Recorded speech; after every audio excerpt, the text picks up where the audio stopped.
उस कैंकर रोग से जो नींबू होता है या तो वो गल जाता है या जो उसका विकास होता है वो पूर्ण नहीं हो पाता, अर्थात उसकी जो उपज होती है वो उपज घट जाती है। तो इन सूक्ष्म जीवों से जो हानि सिर्फ मनुष्य या जंतु को नहीं होती, अपितु जो हमारे पेड़ पौधे होते हैं, जो हमारी फसलें होती हैं, उनको भी नुकसान होता है।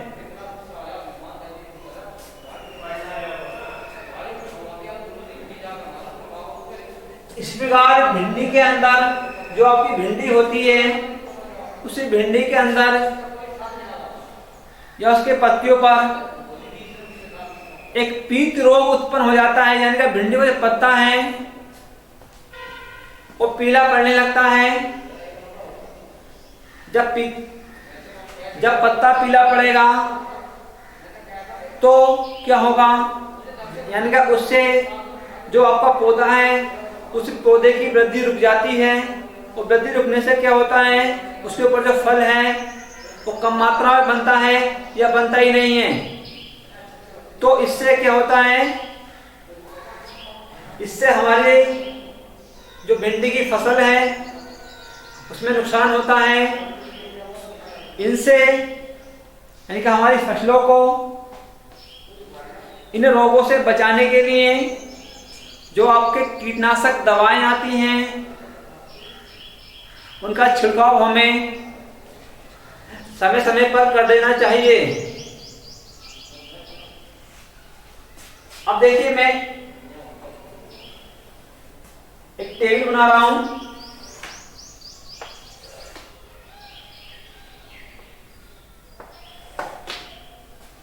रोग,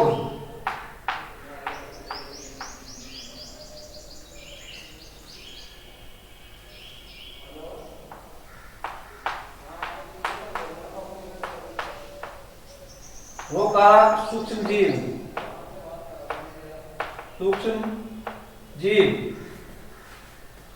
रोग का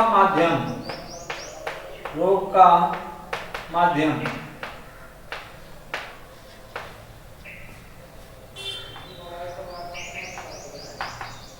नींबू में कैंकर,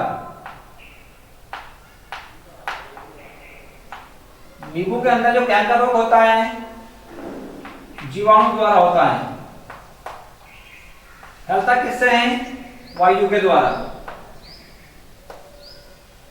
इसी प्रकार गेहूं की रस्ट, मैंने अभी बताया था आपको, गेहूं की रस्ट जो होती है ये कवक के द्वारा होती है, और यह भी अधिकांश वायु के माध्यम से फैलती है।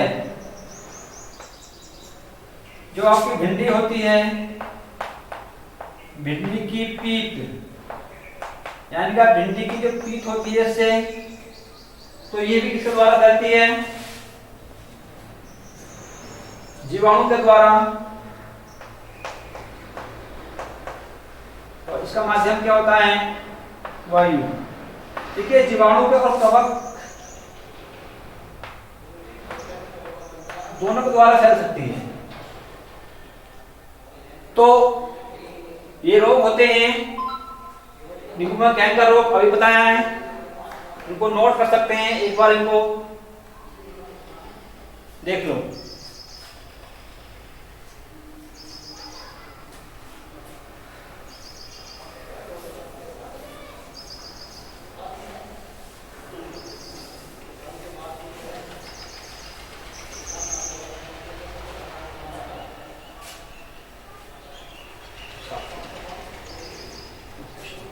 अब देखिए, सूक्ष्म जीवों से एक भयानक रोग उत्पन्न होता है। वो क्या होता है, खाद्य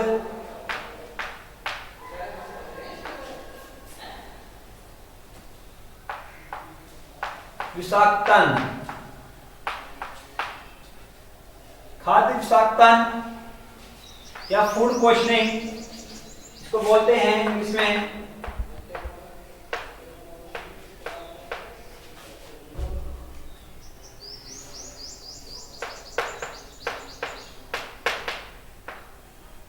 पोषणी। देखिए ये क्या होता है, खाद्य विषाक्तन, यानी कि जो हमारे खाद्य सामग्री होती है उसको खाने के बाद हमारे शरीर के अंदर वो एक विष का रूप ले लेती है और उससे हमारे शरीर के अंदर ऐसी बीमारी उत्पन्न हो जाती है कि वो इतना भयानक रूप लेती है कि कभी कभी उससे मनुष्य की मृत्यु हो जाती है। जैसे आप किसी शादी में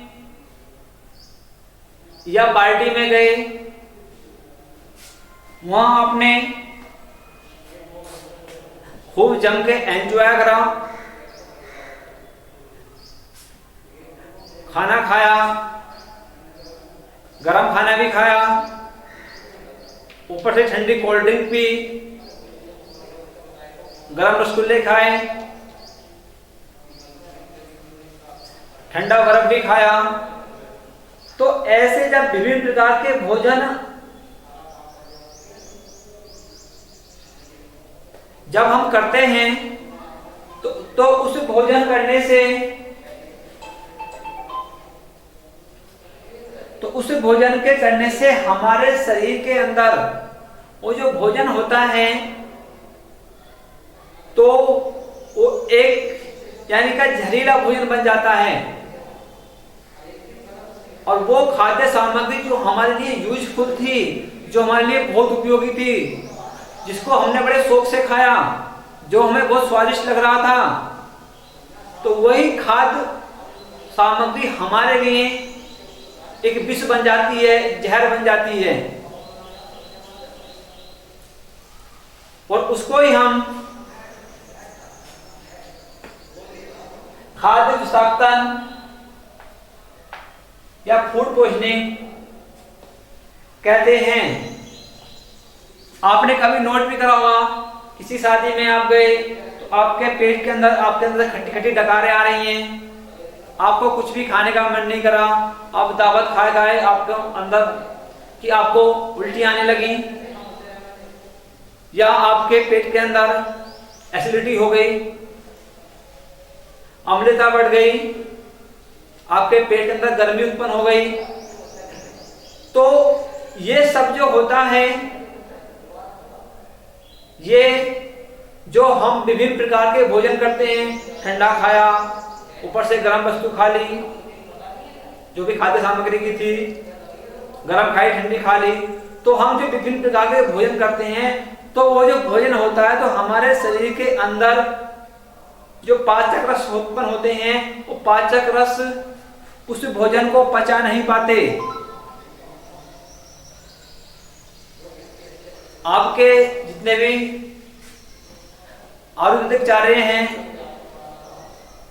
या जो आपके सलाहकार डॉक्टर होते हैं तो वो कहते हैं कि हमें एक ही प्रकार का भोजन करना चाहिए, यानी कि गर्म के ऊपर से ठंडा नहीं खाना चाहिए। क्यों? क्योंकि हमारे शरीर के अंदर जाने के बाद जो भोजन होता है उसका जो पाचन होता है, तो जो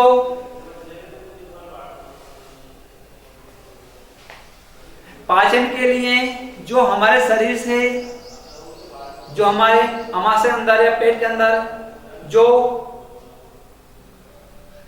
अग्नि उत्पन्न होती है, जो हमारे भोजन को पचाती है, तो जब हम उसके ऊपर से कोल्ड ड्रिंक या कोई ठंडी वस्तु पी लेते हैं तो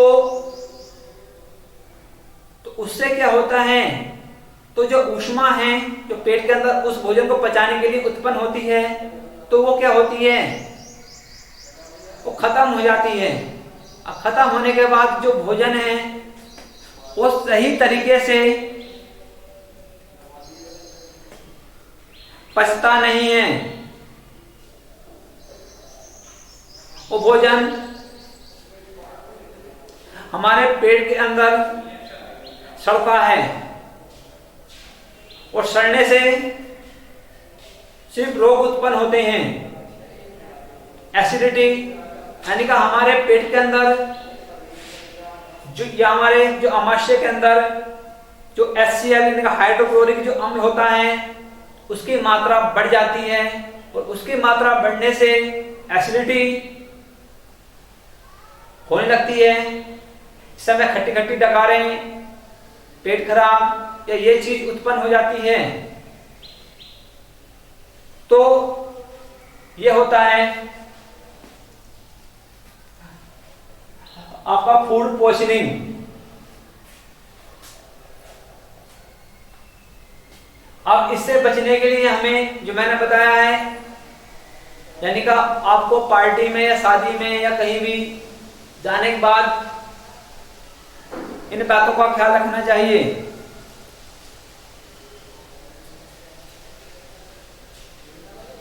अब आपका जो अगला आता है पॉइंट, वो आता है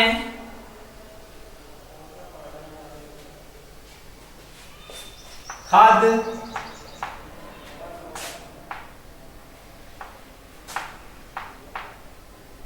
परिलक्षण।